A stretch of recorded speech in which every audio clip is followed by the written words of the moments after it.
Beteja për një zë. Ditën e Pentekostis, Jeruzalemi u trondit të pranishmit atje pande dëgjuan se si apostujt le qitnin gjëra të mëdha për veshët e tyre dhe i kuptonin gjithë se cilin e gjuhën e vetë, sepse njëjti shpirti u ishte me një qëllim, mbretërinë e Perëndisë. Një nga dëshirat që njeriu i sotëm ka është të dëgjojë lavdërime. Sa të mladuken për veshët tona, sa na pëlqejnë, sa shumë më gjejmë në lagatime, na çojnë në qiell.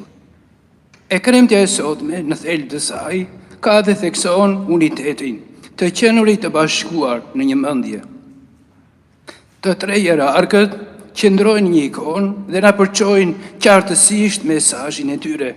Gjithë mundi dhe djersa, gjaku jon nuk u shpenzua më kot, veç se për të qenë gjithmonë me Perëndinë dhe të bashkuar. Në mbretërimin e Alex Komnenit, shpërtheu një debat midis të krishterëve, se cili prej të treve është më i madhi, gjithë se cili jepte mendje prej mendjes së vet. I lavdëronin me të drejtë çdo njeri prej tyre dhe nga krau tjetër ndanin veten e tyre në grupime. Qëllimi i mirë si fillim, por pastaj u krijuan ndasi, grindje dhe veçime. Apostulli Pavli na shkruan në letrën e mbarë të drejtuar Korinthianëve, duke sjellë në vëmendje se si të krishterët e mbarë vetë quheshin i Pavli, i Apollos, i Kefës, polemizonin me njëri tjetrin pa e kuptuar. A mund ta prek njeriu e sotëm ky virus? Patjetër. I jemi të gjithë bijtë e Adamit dhe të Evës.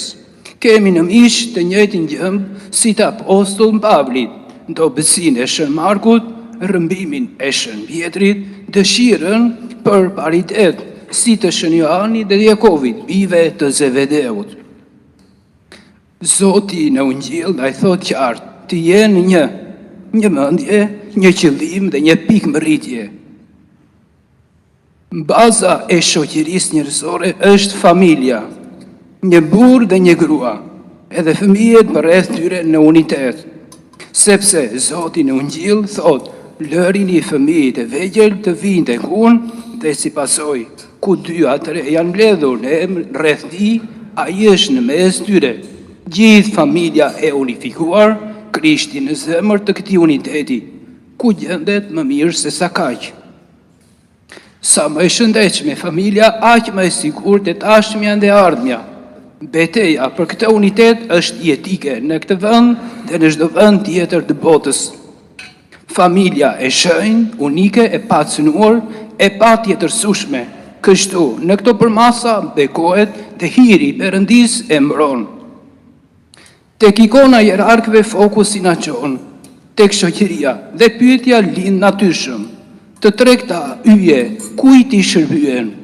Perëndisë do të përgjigjemi, por ama në fokus njeriu, ikona e Zotit. Shën Vasili ma ndërtoi një qytet të tërë, për të mbledhur aty njerëzit që të mësonin profesione të ndryshme, patjetër që edhe të ungjillëzoheshin, të katekizoheshin, por kujdeseshin në mënyrë të veçantë. Njeriu i shërben vërtet Zotit kur ai i shërben njeriut. Shën Joan Gojarti me gjuhën e vet oratorike, ushqente mendjet dhe shpirtrat e njerëzve, me shembuj praktik, lufton dhe vesin dhe fiton virtytin. Me shpatën e frymës, fjala ka pushtet të madh, ajo mund të shëroj ose të vras. Shën Grigori, si një mendje brillante dhe akademike, fryt tipik i shkollës athinease, filozofike, shpjeguesi mistereve të mëdha rreth Perëndisë. Nxit njeriu e sotëm të jetë një intelektual i vërtet me Krishtin në zemër. Nuk është gjë e madhe të flasësh për Perëndin, por ta njohësh atë. Sa dashuri të madhe patën këta hyje të theologjisë për shoqërinë njerëzore. Shkrin gjithsa patën për grigjën. Shoqëria e sotme njerëzore ka një mundësi dhe bekim të veçantë. Brezi i sotëm zotëron talente pafund. Duhet një përqasje ndaj shkrimeve të hetërve të kishës, Sa të rinj dhe të reja njohin gjuhë të ndryshme, sa lehtësisht e të gjinjshme janë me anë të mjeteve të sotme të komunikimit. Veç pak vullnet duhet. Për hir të dashurisë së Zotit jam vlen një përpjekje e tillë. Qëllimi jonë është mbretëria e Perëndis. Shën Joan Pagëzori tha, pendohuni, mbretëria e Perëndis është afër. Çfarë qëllime shembushin jetën tonë sot?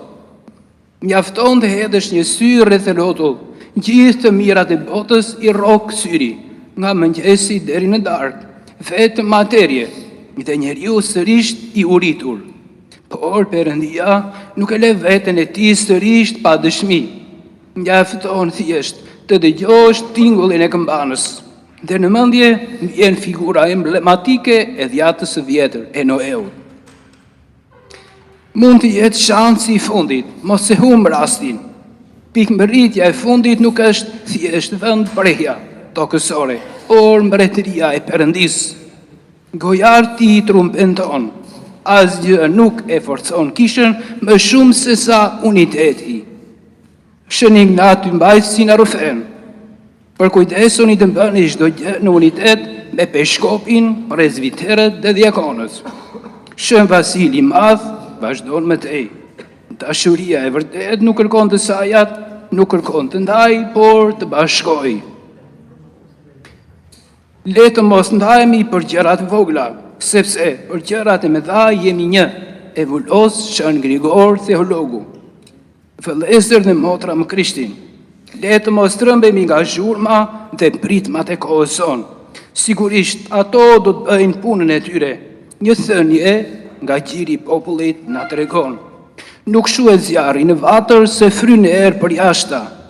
Shembulli praktik i 3 hierarkëve nga njëra anë na mëson dhe nga ana tjetër na mbështet në dobësitë tona. Lutuni pa pushim në nxit apostull Pavli në letrën e tij drejtuar Thesalonikasve. Hierarkët qëndrojnë atje në mbretërinë e Perëndis duke na vëzhguar dhe qenë të gatshëm për të ndërmjetuar për ne. Prej gjithçkaje nga ata kuptojmë që uniteti është kaq i domosdoshëm për ne sot.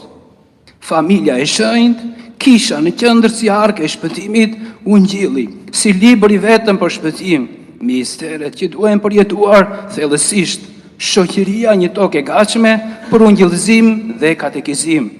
Ja pra, kjo është e gjithë dëshira e 3 hierarkëve të shenjtë, të jemi në unitet të bashkuar rreth kryebariut tonë. T'ja dëgjojmë fjalën, ta mbrojmë dhe të besojmë plotësisht se Perëndia na e dhuroi dhe dhuratat duhen çmuar. In unitate robur. Në unitet është forca. Amin.